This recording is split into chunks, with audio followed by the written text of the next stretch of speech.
Hello, lovely people of Africa. Welcome to today's episode of African Student Voices on AAU TV. And as usual, AAU TV is the voice of higher education in Africa. And today, we are coming to you live from the headquarters of the Association of African Universities here in Accra, Ghana. My name is Jemima Deladem-Duche, and I'll be your host. So today we are discussing use of indigenous knowledge systems in teaching, and I have here with me awesome and lovely guests who I would introduce after the break. But don't also forget to follow us on our social media handles, Association of African Universities on Facebook and YouTube, AAUTV_African Universities on Twitter, and AAUTV Official on Instagram. We'll be right back. Welcome back from the break, and if you just joined us, this is African Student Voices on AAU TV, and today we are discussing use of indigenous knowledge systems in teaching, and I have here with me lovely guests who I'm going to give a minute to introduce themselves. I'll start from the lady. Hi, my name is Philomena Anim-Nketia. I'm a level 300 student of the University of Ghana. I am reading Business Administration HR option. All right, you're welcome, Philomena. And you are? All right, my name is Onwona Kingsley Kwaw, and I'm also a student of the University of Ghana, City Campus. I'm in level 300 and I'm reading accounting. I'm also the Academic Affairs Committee for the SRC. Oh, wow. Yeah. You're both welcome. Thank you very much. So as we know, we are discussing use of indigenous knowledge system in teaching. So we'll go straight into our discussion for today. First of all, looking at the topic, when we say indigenous knowledge system, can we give a general overview? What do we make, or what do we think, or what comes into our mind when we say indigenous knowledge systems? Kingsley, would you start for me? Right. So what I think is that, I mean, in everything there's a basis, a foundation, and then in knowledge too, we have a foundation, which is the indigenous knowledge system. So this is very local, and it is, let's say, relative to a community, a society, let's say, a culture. That is where we take the indigenous knowledge system from, and we use that as a basis to generate the modern or the science knowledge. Yeah. Okay. Philomena, would you like to add something? Yes. Well, I believe that the indigenous knowledge system basically refers to what it was before the white man. Okay. That's how I'm going to simply define it, because definitely before the white man came to us, we were training our children. We were grooming our men to be men. We were grooming our women to be women. So I believe the indigenous knowledge system is the local knowledge that our mothers, or let me say our forefathers, used to train us to be who we, or who they believed we are supposed to be. Yeah, so basically that is knowledge before the white man. That's how I'm just going to say it. Okay, but then how is this indigenous knowledge system different from the mainstream education? What do you think, Philomena? Okay, so I think that I don't mean to throw any shade or anything. I don't mean to be too, you know, bring the white black thing. But I think that basically the difference lies in feeding the white knowledge. Okay, into us. That's how I'm going to basically say, because when you read back into history and all that, you realize that for all the fields, whether science, whether math, whether even say warfare, whatever it is, there was a way that we used to do it. Now the difference here is that, of course, for every local community, there is a way they do their things. So let's say the Fantis, let me use Ghana as an example. The Fantis have a way they dance. The Ghans have a way they dance. That's true. So in the same vein, the white man had his way of doing things. So now the mainstream education, or the mainstream knowledge, just came to infuse their way of doing things into our system. That is, I'm going to basically explain it, or that is the understanding that I have, that, they came to share what they have with us. But the problem comes in when we realize that now we seem to be trading what we used to do for what they had, with the idea that theirs is better. I think they did a good job in you know, marketing what they had good. Because if we had gone there to share our knowledge, I believe it would have been the same thing. We would also tell them that ours is better than what you're doing, you know. Yeah. So yeah, I think that's where the difference basically is. It's just in they sharing their idea of what it's supposed to be with us, and we embracing it. Yeah. Kingsley, what do you also think is the difference between the Indigenous Knowledge System and our mainstream education? Right. So to add to that, I mean, I want to interpret my entry. That is, we say it were a few nyansa and it was school nyansa, in a sense that we have a way of doing our things. We have a way of, I mean, going about with stuff, with our songs, with our dance, with the food we eat, and even our culture. There's a way we do it. Okay. That is how we do it. But the white knowledge, that is the mainstream, okay, is something that has been introduced. Let's say it's a modernized one. It is suiting to our current system. That is what it is. You get the point? Okay. That is what I think. All right. But then do you think much effort has been made towards the integration of indigenous system in our institutions? Okay. So I think I would take the University of Ghana, for instance. There's a particular institute, that is the Institute of African Studies. And what they do is that, I mean, our studies, our culture, our values, they try to infuse into our education system to make us know this is where we come from, that is what we are. Okay, what we are learning is a white man knowledge, but we are supposed to get the basis, the foundation. So I think in a way, we've been able to infuse our basic system. Even in our basic school, we learn Ghanaian language. You are supposed to learn Twi, Ga, you learn Ewe, or what have you. So I think in a way, but more things can be done. More things can be done, not just in education system. It has to be in a way that the young one will embrace. It seems like, oh, really, is something of the past. Yes. We are, I mean, social media children. We are children of the modern. Exactly. But I think that we can do more to let the young ones embrace it and make good use of it. Okay. Philomena, still on you. Do you think much effort has been made? Well, no, I don't think much effort has been made. Okay. I think effort has been made, but not much effort. Like Kingsley was saying, we learn the local languages in school and all that. However, you realize in most of the, let me say, the modern day schools, you can be punished for speaking your local language. In my school, for an example, in class 3, we started learning the local language that was fancy and Ga. You can be punished for speaking, for speaking your local language, because that's vernacular, like they call it, and we are in a formal environment. You're not supposed to be talking like that. You're not supposed to be. So I don't think much effort has been done. Yes, even in the university, we are made to learn. I think for the UGRC, there's one of the African studies. Yes, African studies, where you are made to learn about the culture. However, you realize that along the line, I wouldn't say all, but some people, some lecturers, or some people in the higher, you know, authority try to make it look like maybe what we had wasn't as good. You know, so you are teaching me about it, but you're not really encouraging me to practice it, because there's a better option, you know, all that. So I think that there has been efforts made, but there hasn't been much efforts made to use your words, to infuse it, you know, into our system, because I think we are just being given a fair idea of what it used to be, but we are not really being, you know, encouraged to practice the knowledge. So yeah, I think there's effort, but I also there's want so to say much more something. effort. When I was in basic school, there was this particular program that we used to. That's so they call it culture, where you dance, you sing, you say poems. I mean, a local dialect. And then I was part of it was drama. I think drama and then dancing crew.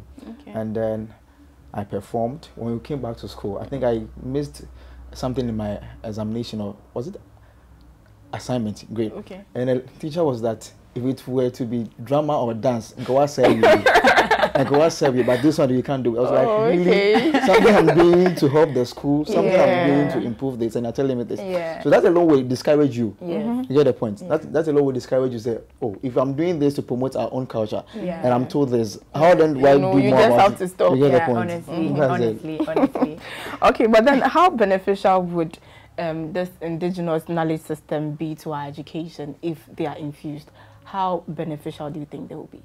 Well, I think it would give us a broader understanding of how things are supposed to be, because sometimes, I wouldn't say sometimes, for the few times that I have had the opportunity to hear my grandmother speak about how things were done, you realize that there is this very, I'm a spiritual person, so permit me to use, there's this very spiritual connection with what she's talking about. And it makes so much more sense than what we are, learning on the daily. So I think what it will do for us is to help us appreciate things on a broader level. And if I'm going to be allowed to be biased, on a deeper level, because I don't think the mainstream, is that deep.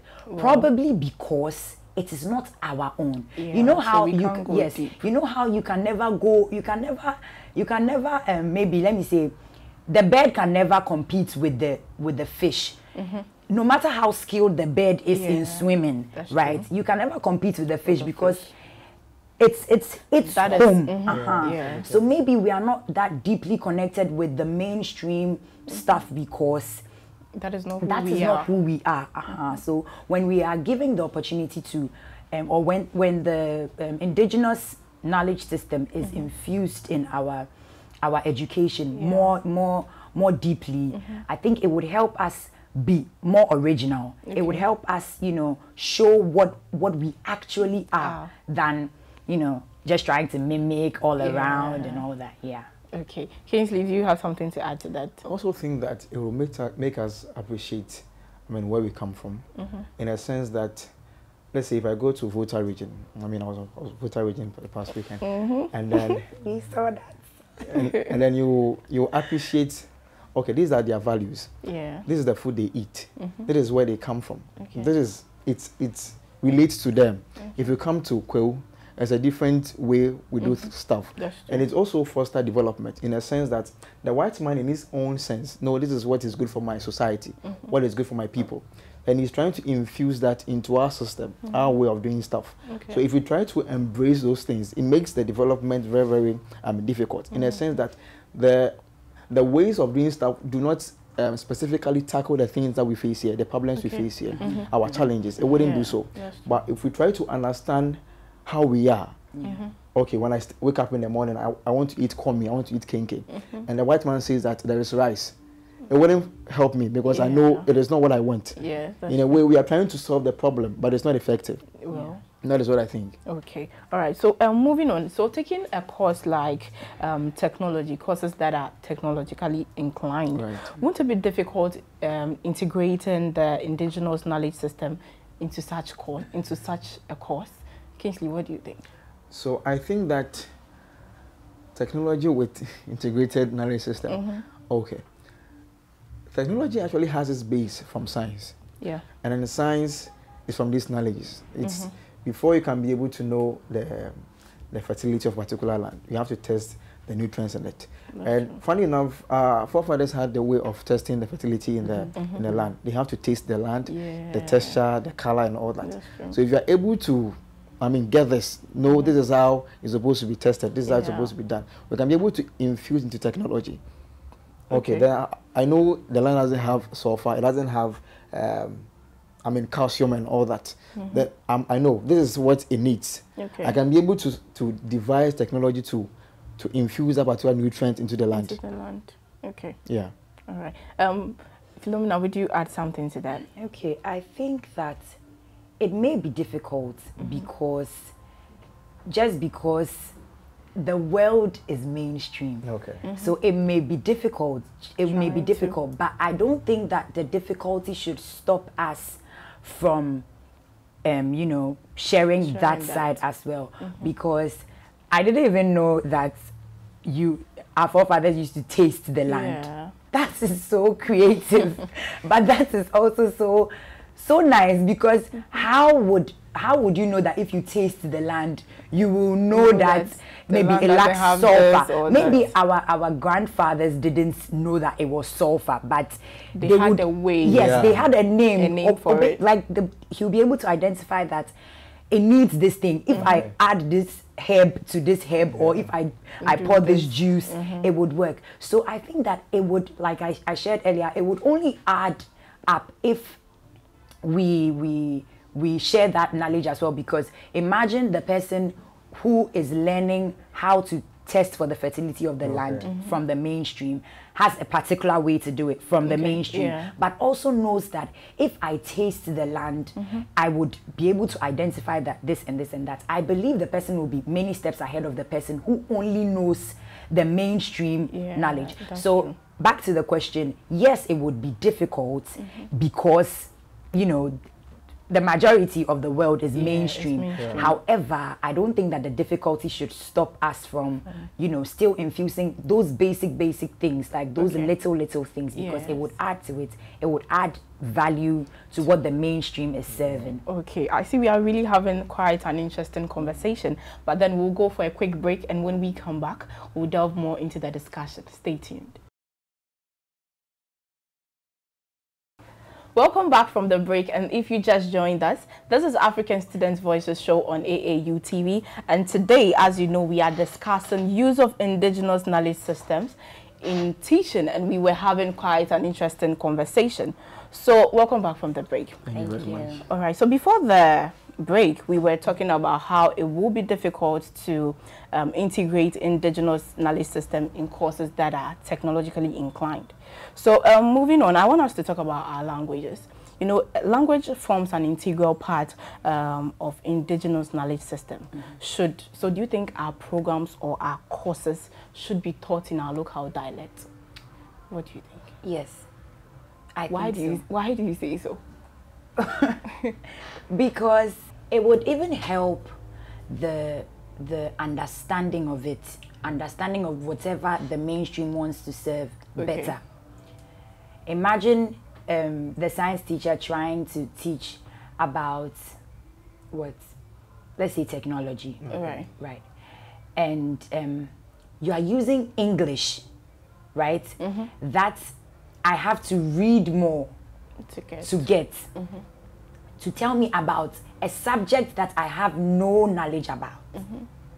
How are you helping me get where I want to get to faster?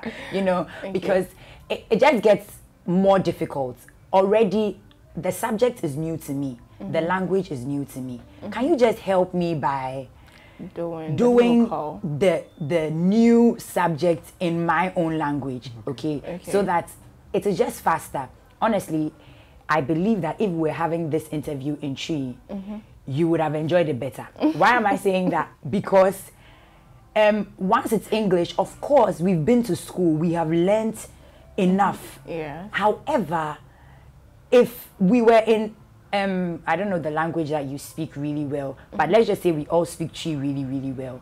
If we were speaking Tree, you may have more examples. You may have you may be able to relate better. Why? Because that's who you are. Like, you can't change too much about it. So I really believe that if the mainstream education or the mainstream knowledge was being served in our local dialect, it would have made things way more better. It would have made us as a people,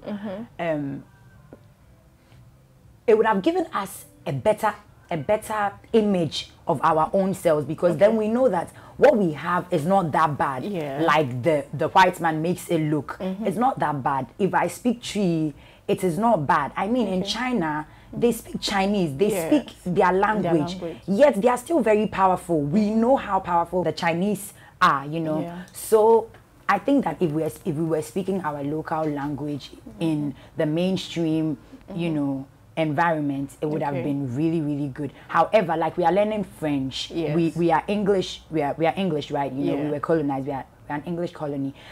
but we learn French. So we could be learning English like that. I mean, we still do learn English, but like we could be learning English like that and be speaking our language, you know, because it just makes us better. I think I'm getting emotional.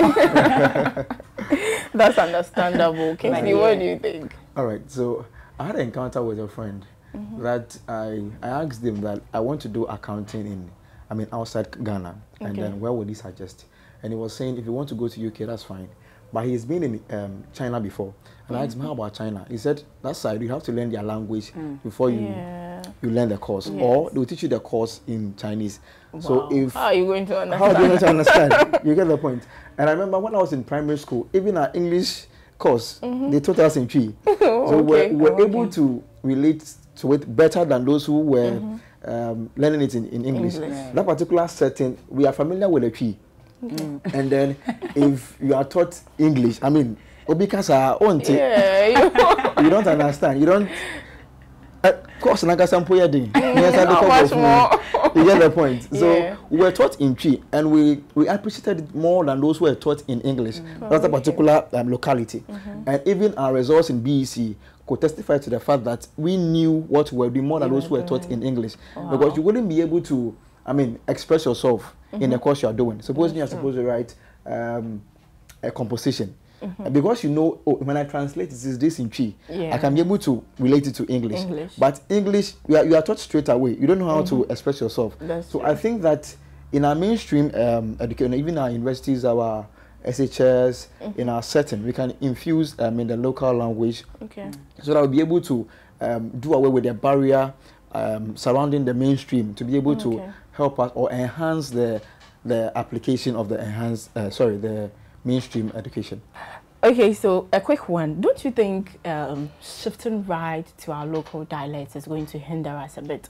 Because it's like we are going to focus more on it. And looking at how the world is developing, more of the mainstream is like developing, and our culture is actually hindered. So what do you think? Don't you think there will be some form of hindrance? You know, we won't be able to side with the mainstream or with the Western world like that, because of course they will not take our system of education. They want to sell theirs to us. So what do you think how different would it be? How difficult, or let me say, don't you think it will be there will be some form of hindrance to it? Okay, I think it will be complicated in a sense that language, no matter what, will be a barrier.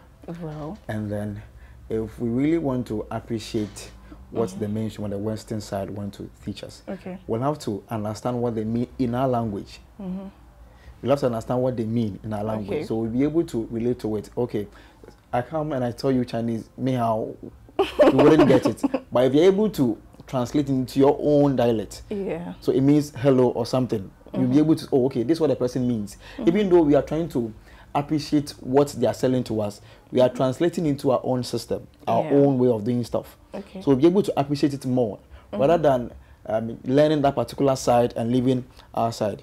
And then we also want to promote Ghana. I mean, the president brought something that, how do you call it? Year of return. Okay, in a sense that we want the people in our Western side, those in the diaspora, come to appreciate their culture and all that. That's true. It is good. They've learned that side for a while. They should come and learn what we do. Oh, okay, this is why I'm black. This is why I do this. This is why I do that. You'll be able to appreciate that more, rather than leaving it like that. Okay. Right. All right, sure. But then, Philomena, let me come to you. Do you think Africans are ready or are prepared enough to adapt to Indigenous knowledge system in our teaching? Honestly, I don't think we are prepared enough. Okay. I mean, it has taken the world so many years, so many centuries to be where it is today.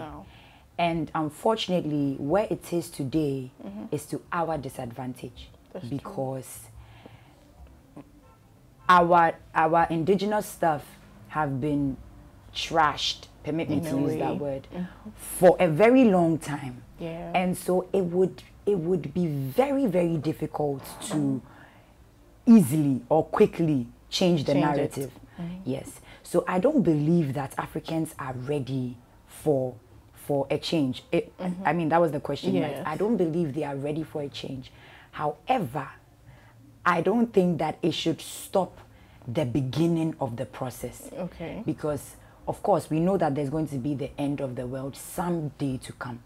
But we don't know how long it is. It is. If the whites consider the fact that it would take them so many years and so much effort to take over the world like they have now, they may have never started.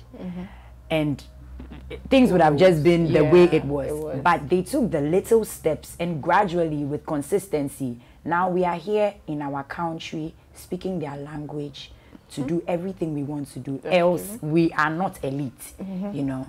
So I think that even though we are not ready, it would take little efforts of education, little efforts of hammering the subject of being who we are.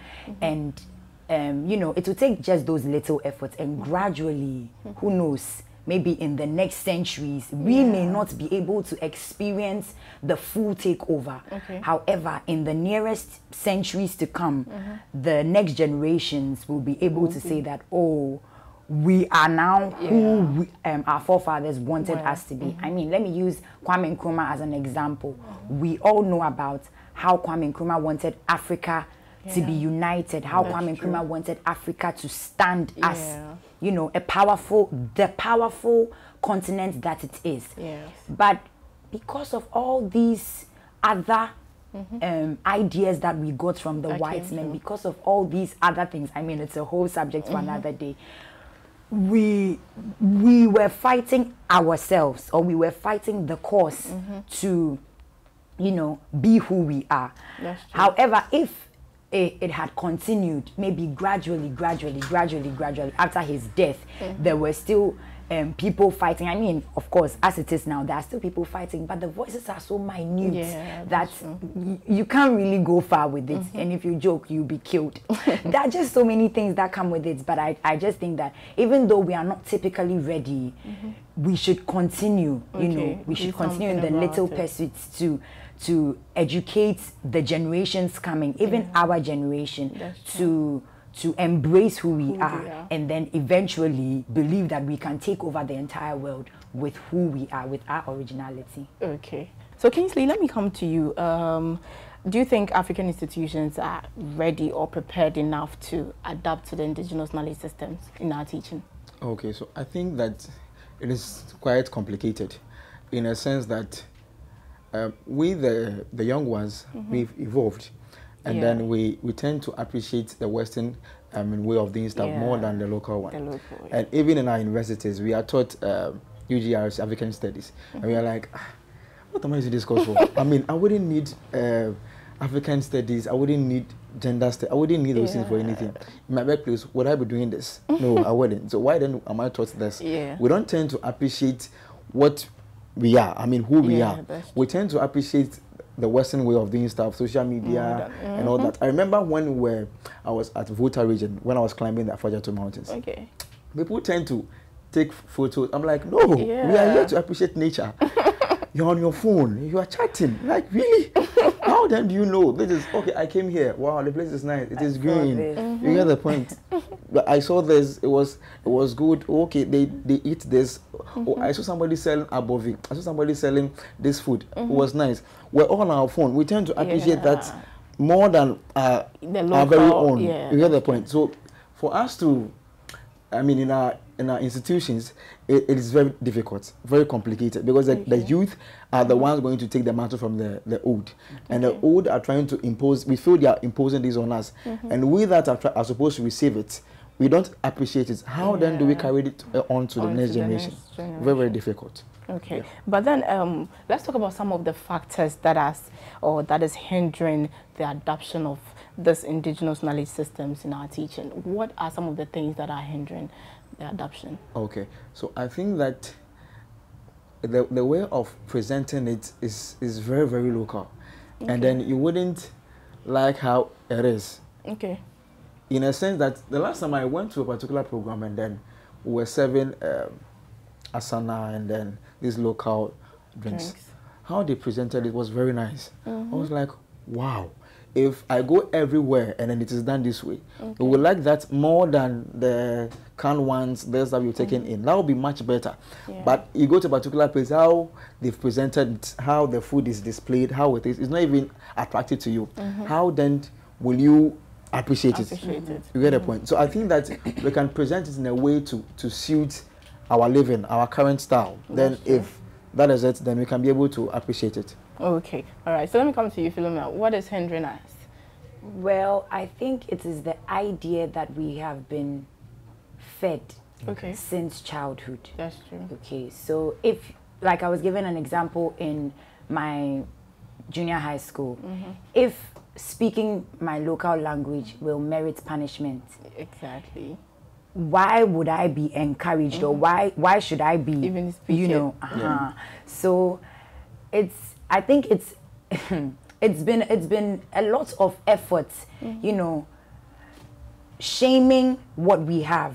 There has been so much effort shaming what we have, so much so that it is very difficult for me to think otherwise, that if I am maybe singing in Chi, or I'm preaching in Chi, or I'm doing anything I want to do. Let's say I have a presentation in class, and then I come and then I'm speaking Chi. Of course, in our current dispensation, I may be laughed at. Yes. I may be just... You wouldn't even get the marks. Do you get me? You're just going to be shamed because it looks like, oh, you are not, you know, current, well equipped. You are not current. You don't know what's up because you are not doing it the foreign way. I think that it's just, we've just been fed so much wrong ideas about who we are. That is what is hindering us. I mean, it's a mental issue. It's something that has been eating us up since we were born. A, B, C, D, E, F, M, O. Baby shark, do. That's what is on now. Wanna bani Kofi Mame. There's this baby thing like that.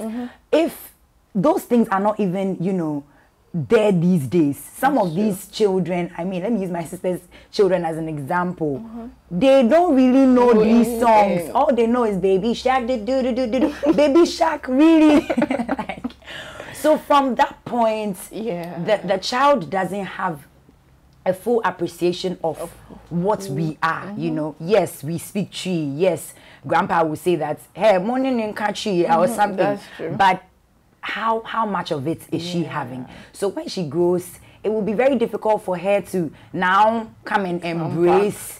Oh no, I think we've just been fed too much negativity about what we are, so much so that it will be very difficult for us to quickly turn over. I also think that even on the national level, we say that there are two types of Ghana.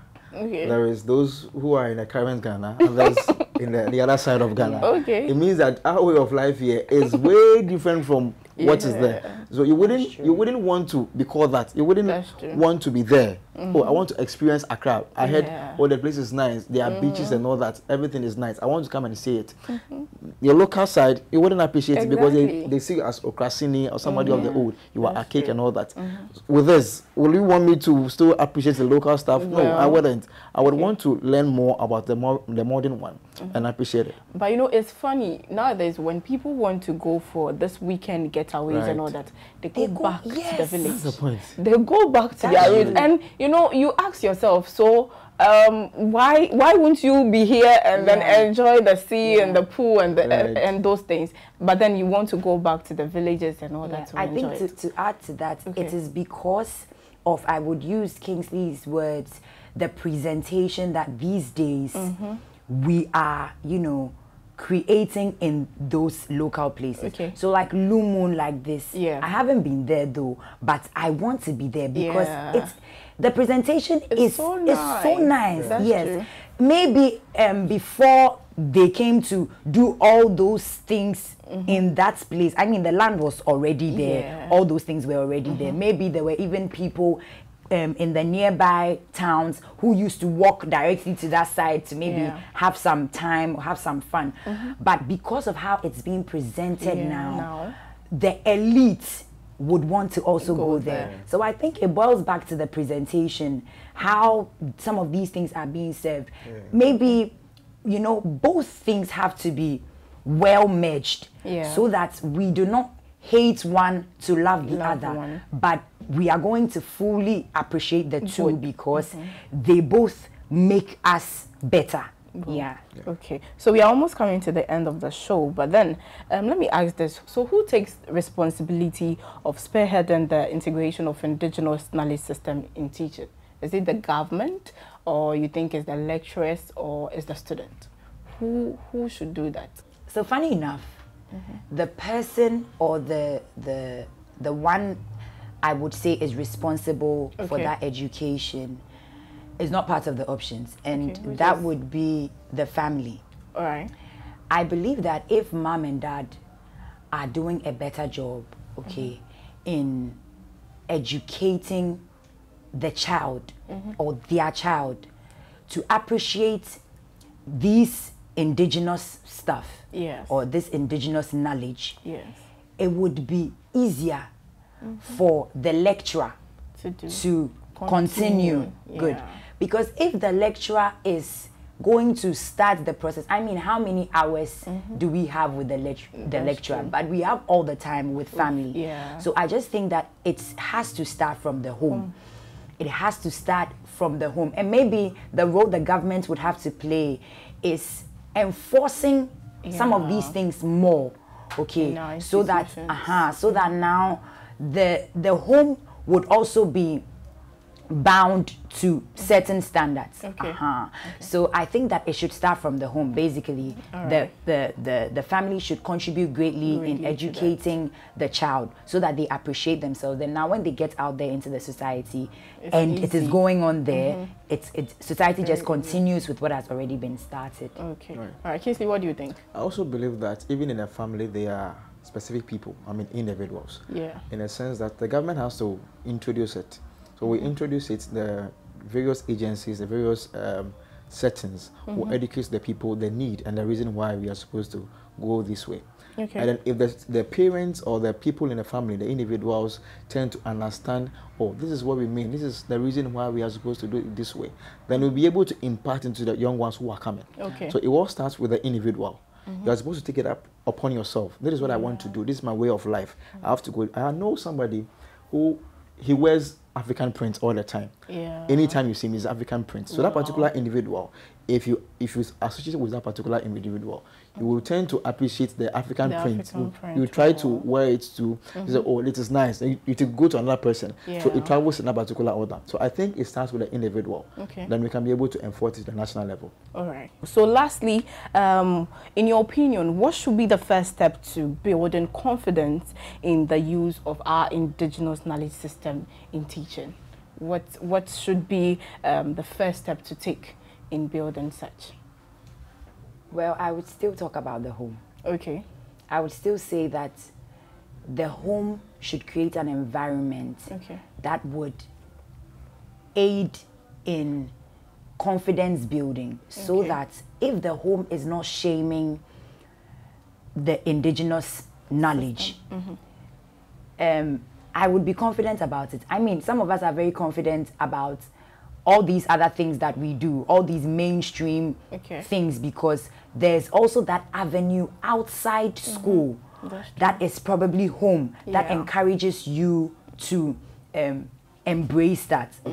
So if the home is encouraging the use of the IKS, the Indigenous Knowledge System, I believe that confidence will be greatly built. And no matter where they go, no matter where the children go, or no matter where the people in the home go, they know that, yes, you may think otherwise of what I am doing, but I strongly know, I have a strong understanding that what I am doing is what I am, is my originality. So whether you appreciate it or not, this is who I am, and I'm greatly serving it. So I think the home would have to. Kingsley. I would want us to start from the national level. Sorry, in a sense that government has agencies. There are the NCC, so many associations. I mean, the police, everything is available. So if we will educate these people, if we want to actually make the young ones appreciate what our local things are, local stuff are, then we should make these agencies understand and pass it on, educate the students. There are town hall meetings on e-levy. Why don't we also make town hall meetings to be able to educate people on the use of these particular local knowledges? Then they can be able to appreciate it the more. If we leave it to everybody go and do what you want, it wouldn't be uniform, there wouldn't be conformity in the thing. But if we start from the national level, every person knows this is the way we are going, this is how we then let us buy made in Ghana. When I know one bottle contains made in Ghana sticker on it, I know it is coming from Ghana, it is from my own, and I know that it's going to boost our GDP.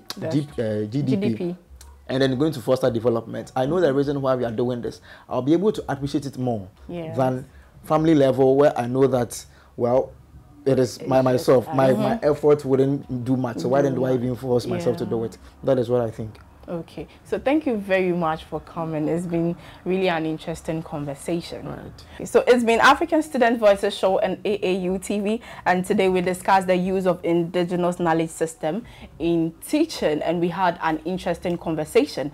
But don't also forget to follow us on our social media handles: Association of African Universities on Facebook and YouTube, AAU TV _African Universities on Twitter, and AAU TV Official on Instagram. My name is Chimaima Deladem Duchi. See you same time next time. Bye.